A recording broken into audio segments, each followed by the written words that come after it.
Arewa Hope TV. Shirin wasa kwakwalwa. Sunana Abdulmalik Siraja Usman. Na zo da gidan TV din Arewa Hope. Zan maka tambaya akan yarenka na Hausa. Idan ka bani amsa kana da kyautar kati. Wani gari ne bayan garin fari fete yake. Cikin garin baki kiran. Da zaran bako ya je garin nan an dinga ruwa sai bakon nan ya baro garin nan sannan ruwan nan za a dina shi. Wani gari ne?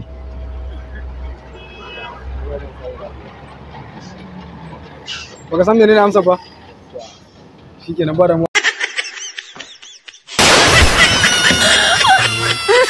Wani gari ne bayan garin Farifet cikin garin baki kirin da zaran bako ya shiga garin nan an dinga ruwa sai bakon nan ya baro garin nan sannan za a dina ruwa. Wani gari ne? Ciki bashi Farifet Yawa. ciki kuma Baki kirin yake garin. baki ne yake. Da zaran bako ya shiga an dinga ruwa sai ya baro garin nan sannan za a dauke da ruwa. Za a dina ruwa. To jira Ba ita bace ba. a wajen tabo ban gane ba.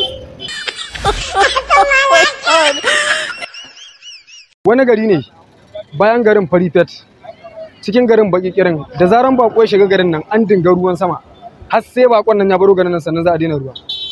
Gari ne? Abu ne dai Damuna ce. ba ita bace ba amsa ka. Tambaya ce zan maka akan yarenka na Hausa. Idan ka bani amsa kana da kyautar kati.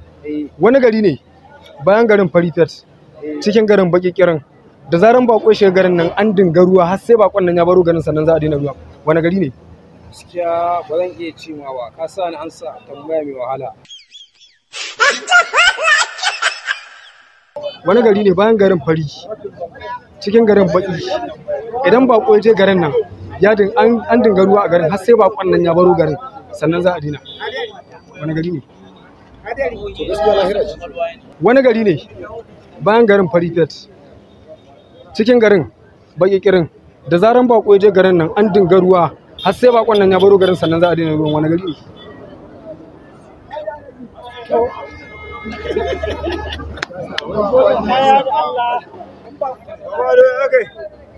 Ai ban mutum mu'azza.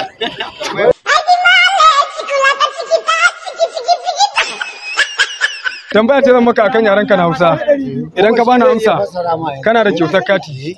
Wani gari ne bayan garin fari ne cikin garin baki ne da zaran bako ya je garin nan an dinga ruwa har sai bakon nan ya baro garin nan sannan za a dina ruwan. Wani gari ne? Hadari.